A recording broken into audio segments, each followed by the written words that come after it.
We are live, ladies and gentlemen, boys and girls. Welcome to Skintox After Dark on a Friday night. And I would like to say hello to my co-host, Andrea. Hello. And a big, special warm hello to the lovely Judy Donato. How are you, Judy? Hello, guys. Hi, Judy. So good to see you, Jude. Oh my gosh, it's wonderful to see you guys. I don't do well without humans apparently, so this is amazing. How's it been with the cats at home? Well, my circle's a little bit bigger than the cats, but not much bigger than that. But they're good company, that's for sure. And I hear there's a congratulations on the cards, Judy. Yes. Thank you, Nathan. And I'm not expecting another child. Before the rumor mill starts turning. Yeah. Yes. So for those who don't know Judy has just recently got engaged to an amazing guy, Jim, who makes me look very, very bad when my wife finds out all the amazing things he does for Judy. So if you're apart. Sorry? We'll keep them apart. Yeah, I think so. Until he starts to get more comfortable and starts doing normal guy things. Then we can introduce him to my wife. Yeah. Okay. So I'll let you know when he starts slipping. Exactly. So welcome to all the viewers out there. Obviously, we had some good news during the week. It looks like New Brunswick and BC are coming out of their isolation, which is great. There are talks of Ontario maybe coming out of the isolation as well, and Nova Scotia. There's been a little bit of an extension. Is that the new news? I don't know business wise if you know anything, Andre. I just know individual. We had a few things lifted today. We have, yeah. Business wise, I think it's I think we're still waiting a little bit. I think they've extended another couple of weeks, so we'll see. Hopefully, but I think they can cancel. They have the ability to cancel that too if things go well. So hopefully. Well, let's cheers to coming out of isolation very soon. Cheers.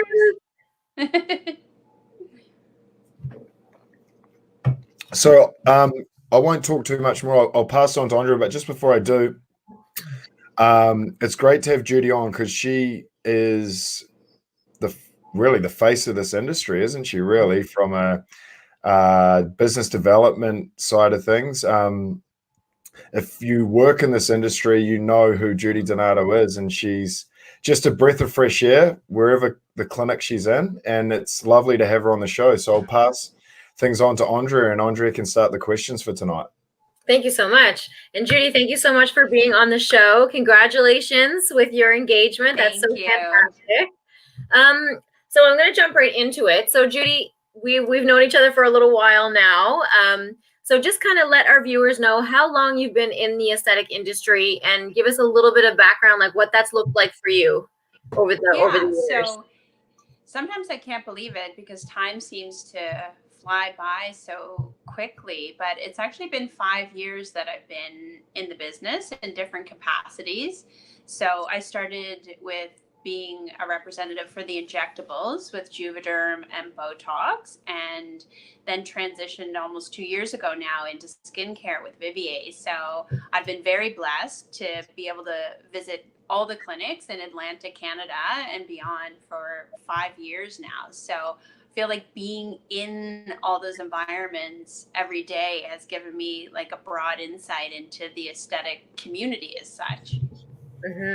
Absolutely. And we love having you at our clinics on a weekly basis. It's so fantastic to see you every single time you come in. We love it when you come to visit us. I know, I miss everybody so much. I don't think people have any idea. I keep talking to Nathan quite frequently, being I just want to see my clients. I know, true. We're going a little crazy, but hopefully Nova Scotia will follow suit with New Brunswick soon. So yes, what's it like working with this guy?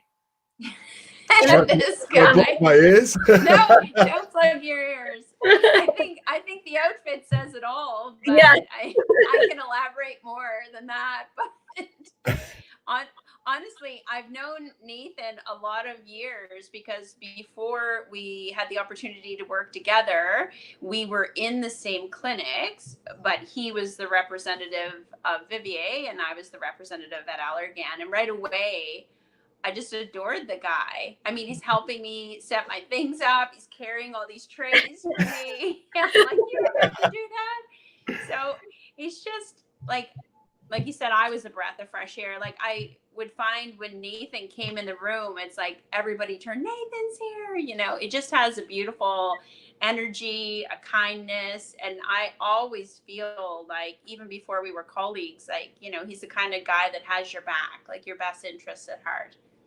Oh, that's so nice. Thank you, Jude. Jeez. It's true. I need to get my wife to watch this on repeat.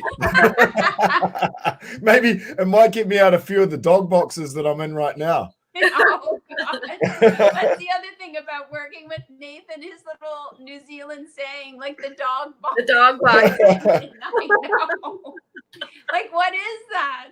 Oh, my God. He's amazing. Yeah, I guess that'd be the dog house here. You're in the dog box. Exactly. I love it. I'm going to use that one. Okay, so what are the few of the most important things that you've learned over the years in your aesthetic industry? I would say, like, it's so hard because I've learned so much in so many different areas. You know, like I learned so much about business. I learned so much about the medical side of it. But I would say, like, overall, if I had to share like my biggest learnings, I would say that it kind of boils down to like a very simple saying. I think it was like Maya Angelou, like people forget what you say or people forget what you did, but they always remember how you made them feel. And I think that when you connect with the people that work in your clinics, like for me, or even connect with the patient or the client, it's taking that moment of pause with someone, you know, and finding out, like, what do you need? Like, what are you looking for? What is your area of concern? Like, just taking a little pause and really listening. Like, I've had some of the most profoundly beautiful conversations with people about where they are in their life and, you know, what's important to them. And yeah, it just, I would say it boils down to that engagement with other people and taking that moment of pause and really listening to what their needs are, concerns are, and being there for them. I'd say that's the biggest learning, because if you do that in all arenas, even in business, if you listen to what's important to your client, some people, it's a sense of community is important to their business. Some people, you know, it is their image and what they're bringing. So once you figure that out, then you can accommodate and be there for them in the way that brings value to them. Oh, that's so sweet. And that's so great. And I love that because to echo on that, we had lunch one time together and you kind of said that to me in a way where we were having lunch and we were chatting about, you know, just, you know, the business itself. And which we were chatting about phones and how everybody's on their cell phone all the time. And you said, you know, basically like when I'm with somebody, that's the one thing that I try not to do is to try not to be on my phone and to be present and to be with that individual. So that's so beautiful. And it's so true because everybody's has their head down nowadays and looking in their phone and always preoccupied, if you will, I guess. Yeah. So I think that is because if you do that and you have those meaningful conversations, that's when you have great business learning or great goal setting or find out what's really important to people. And it just changes the direction of everything. Mm-hmm. Absolutely. Yeah, I agree. Yeah. So my next question is, do you have a favorite product from the Vivier line that you find yourself using all the time? Nathan knows this. I probably don't even have to say it. I am so obsessed with the Grenzine line that I'm almost like, I think I'm borderline fanatical when it comes to that product. If I had to have like one Vivier product, it would be the Grenzine serum, most definitely. But if I can branch out, like Grenzine eye, Grenzine neck, like that family of products, I'm so passionate about. I love them. Yeah, I agree. I have Grenzine on right now. Actually, I love that line too. And you know what's interesting? Like when I go to events, if I see people in the room and their skin looks radiant or exceptionally beautiful, I'll make a point during the night of kind of seeking that person out and saying, you know, can I ask you what you're using for your beauty routine? Like your skin looks really beautiful. And I swear to you, 90% of the time it's Grenzine behind it. They say, oh, I use the Grenzine. I'm like, I knew it. I knew it was the Grenzine. The other answer, once in a while, I'll get retinol, that they use retinol like frequently. And I'm like, retinol. Yeah. Retinol's pretty magical as well. Yeah. Yes. That's awesome. Okay, so what do you miss most about being during quarantine, being in this quarantine? What is it that you miss most that you can't do right now? For me, it's humans. I am such a people person. And also, I grew up in a big Italian family with all of my relatives on one street. And so, like, from being a little child, I was just surrounded by people. And like you were saying about going in the clinic, like, oh, we love you coming in. When I go into the clinic, I'm so excited. I'm like, hi, everyone. So for me to not have that interaction with like so many people, because that's my everyday, that's what I do, has been a big adjustment. I just want to hug people and I see them in the distance and I'm like, you cannot hug these people, you know, but I really want to. How is it going to be when we go back to? Because I'm a hugger too. Like I love hugging people and it's just like, I'm going to be like trying to hold back not to hug anybody now. It's too bad. But it is going to be tough. I've been teaching my daughter to do. I feel like I'm having technical difficulties. No, you're okay. I can't hear you guys that well. You're okay, Jude. Can you hear us now? I'm okay. You can hear me? Yes. So you're kind of like the robot, like.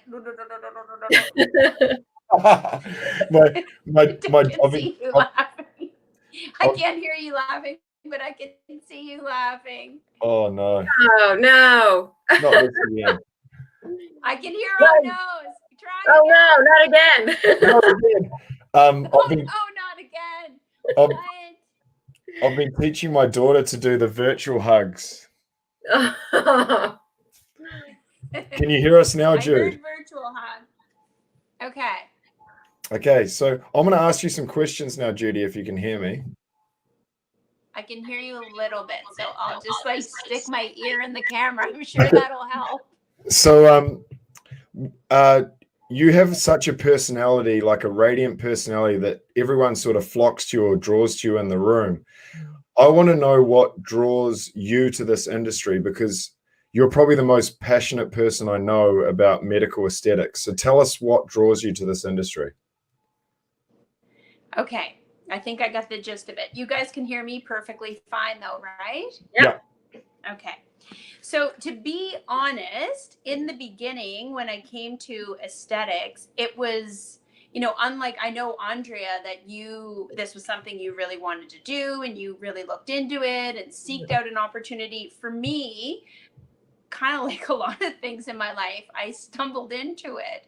So I had always been in traditional pharmaceutical roles, and the company I was in was restructuring, and I was moved from one more medical ophthalmology division into aesthetics. And so it wasn't something that I had like set my targets on and then I found my way to. I kind of landed there, and at first I wasn't sure what I thought. I was like, okay, this is my job. So I kind of went out there, and very, very quickly, after visiting a few clinics and being at events and talking to their clients about how amazing they feel after getting these treatments or looking after themselves, I thought, you know what? I love this. I think this is so engaging.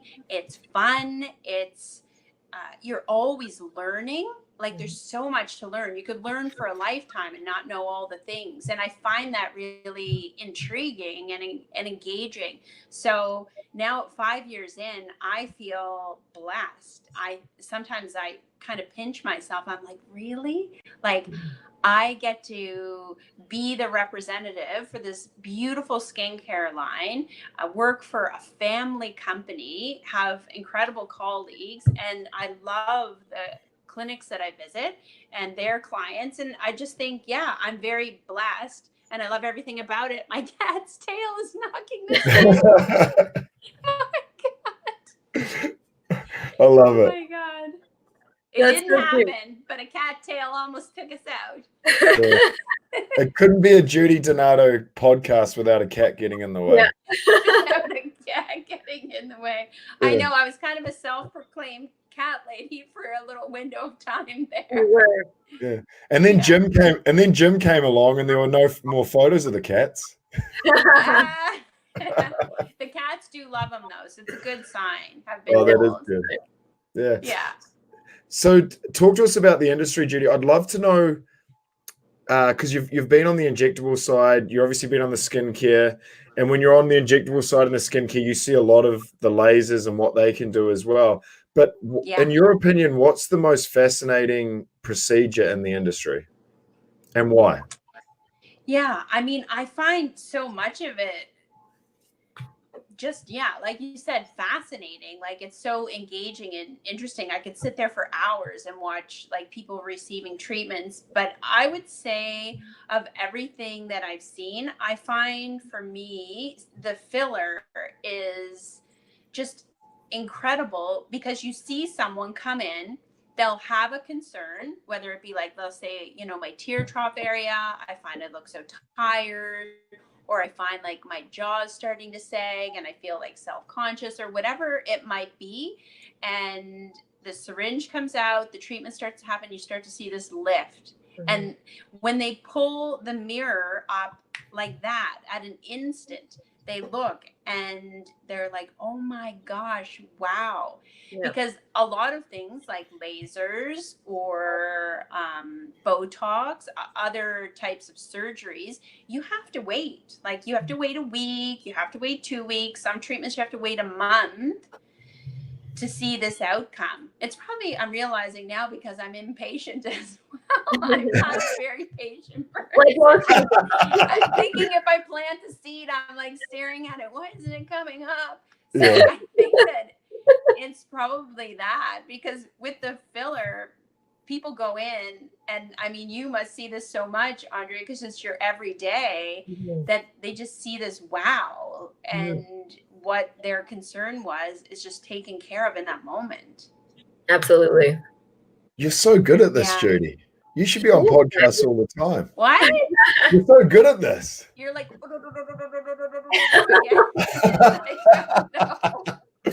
okay. This is a bit. You're saying something nice to me, but I don't know.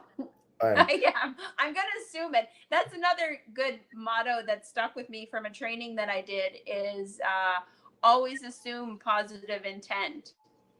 So if you, every day in your life, things happen and instantly we find ourselves reacting like, oh, that person. But it's like pause for a moment and just assume positive intent. We don't know what's happening in their life. So maybe what happened wasn't what you think happened. So very true. That's such a good piece of advice. So Judy, this is I'm assuming you're saying nice things, even though I can't hear you, Nathan, is what I'm getting at. Can you hear me now? I can hear you say, can you hear me now? Okay, good. I'm going to ask this next question. So often our industry is looked at in a different way, and people from the outside often think our industry can be full of vanity. I would love to know your opinion on that and what you would like to say to those people. Well, I think because I've heard this, because of course I entered in and people would say, oh, what are you doing now? And I'd say, oh, I'm working in this, to say, oh my gosh, because there's two different camps. Really, there's people that love the aesthetic business and love getting treatments. And then there's people that, you know, might not be for them. But then I guess there's the third that are kind of tipping like, oh, I'd like to try it, but I don't really quite think it's for me. And I would say that's probably the camp I even started in myself. And I might have been not a full naysayer, but not really having a full understanding like 5 years ago when I came in. And I remember meeting a woman at a client's open house event. And in a conversation with her, it completely shifted my perspective on all of it, and it never shifted back. And so basically what had happened was, you know, someone in her life had passed away, and she was feeling like very sad emotionally and very down. And and when she looked in the mirror, she could see that weathering on her face. Like she felt like she didn't look like herself, or didn't look like how she would when she was more joyful, let's say. And so people would ask her out for a coffee or say we should do something, and she didn't want to go because she thought, you know, I really don't even like look like myself. I don't want to be around people. So she thought that after a while, because she's getting self-conscious, that she would get a little bit of Botox treatment, like just because she was scowling and, you know, the emotional wear. And so she went into a clinic. She got a Botox treatment. She got some new skincare products. And she said that was a catalyst for change in her life, in that she felt like, you know what? I feel like I look a little bit better. Like maybe I can go for that coffee. And then engaging with her friends started to lift her mood. And then in that confidence, she ended up getting a gym membership and losing 20 pounds. And when I met her, she was holding kind of a before and after. And she's holding up this picture of herself that, like, she looked so just downtrodden and sad. And then I can see this new radiant person in front of me. And that started with her deciding that she was going to treat herself to a small injectable treatment. And it just changed everything. I love So that. for the naysayers, I guess, that are thinking, oh, that's just vanity, it's, you know, it's people wanting to be the best version of them. You know, they want to be well emotionally. They want to be well physically. They want their skin to look good. That, you know, it's all components of you. So versus like, you know, them just staring at themselves in the mirror all day or something. I've never met anyone like that in all the clinics and events that I've been to. Like, people are lovely and they just want to feel great. Like that's what's behind it. Absolutely. I love that. And I agree with you 150 million%. And I think this industry is so important for so many areas areas outside the industry as well. It's such an important industry, and the way the industry is evolving with the technology and the things that we can do today, and how much training is involved for our professionals. I think I came from pharma like you, Judy, and when I came into aesthetics, I'd never seen the amount of conferences and trainings that are going on a daily basis, from everyone from the front receptionist through to the doctor. There is trainings on a daily basis, the weekends, the weeks away. Nurses, medical estheticians, and doctors are forever training.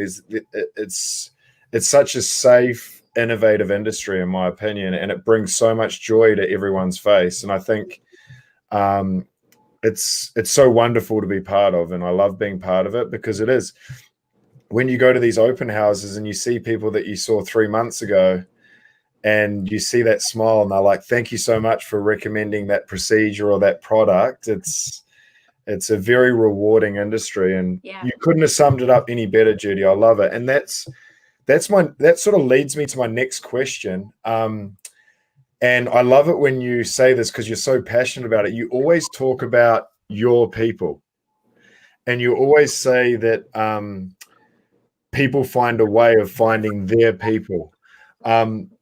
Can you explain that in regards to the medical aesthetics industry, if you can hear me? Yeah, I'm still like, you're kind of choppy, so Yeah. I don't know when you're asking me the question if it's like all my nostrils or something, because I'm like trying to hear you, but I think I heard you. I think I heard you. So yeah, I always believe that, because sometimes, you know, there's a number of clinics in one city, like one urban area, and you know, people will have a certain thing going on, another clinic will have another thing going on, and you know, people will say, oh, you know, that person's our competitor. And honestly, I am in all of the clinics, and they are all so uniquely, beautifully different. They are like individual human beings, like people. You know how you meet one person, you're like, oh, they're so like this, and another person, they're so like. The clinics have that same energy. They each feel like a personality. And I think that what happens is people gravitate, like clients, intuitively towards the clinics that feel right to them. I almost say they feel like a slipper. You know, you go inside and you're like, these are my people. You know, I feel welcomed here. I feel comfortable here. You know, some clinics are very community minded and they're very engaged in that way. Other clinics, they have like, you know, people are kind of, yogis go there and they have like good energy kind of vibes. Like every single environment has a very different feel. Some are very medical, like this is a medical environment, and people who are clinical and straight shooters, they want to go there, you know. So it's really interesting to see, because I, as you, Nathan, we go to events, like huge events with like more than 100 people or 200 people. And then you'll go to an event at another clinic on the same road, and they'll have another 100 people and you won't see the same face, like not one same face. Yeah. Because the people that feel that that's their, I guess it's probably the same with most things, like gyms and stuff. Like some people like a yoga studio and some people like to punch and kick or whatever it is, right? So I just feel that when clinics or injectors are their authentic selves, like when they're bringing what feels right to them and being them, their people just pull right in. Jude, you're on point tonight. She is. You're pretty good. Hear you. You're on point tonight, Jude. I don't know what you're saying to me. We're all good. I've got one last question. Can you hear me?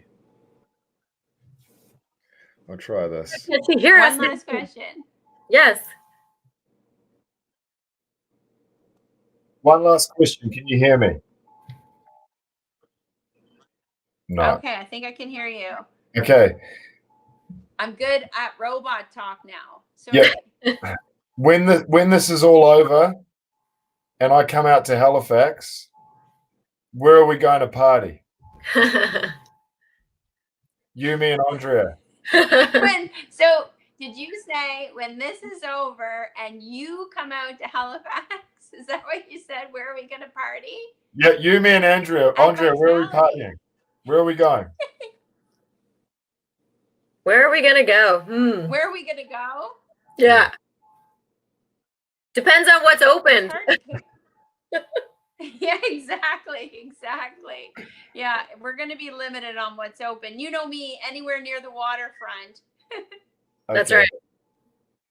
It'll be downtown Halifax. Yeah. Well, exactly. Thank you so much, Judy. I'm saying my thank yous now. It was so great to have you on the show. You're just a breath of fresh air. You are a lovely, lovely, lovely person, and you know I love you so much, and we all do, really. Thank you for being on the show. Thank you to all the viewers who watched tonight. We got quite a few people watching at some stage. It was well over 20 people. It'll be good to see the views. It'll be good to see the views after this. Oh, Bev is. I don't know what everybody's fist pumping about.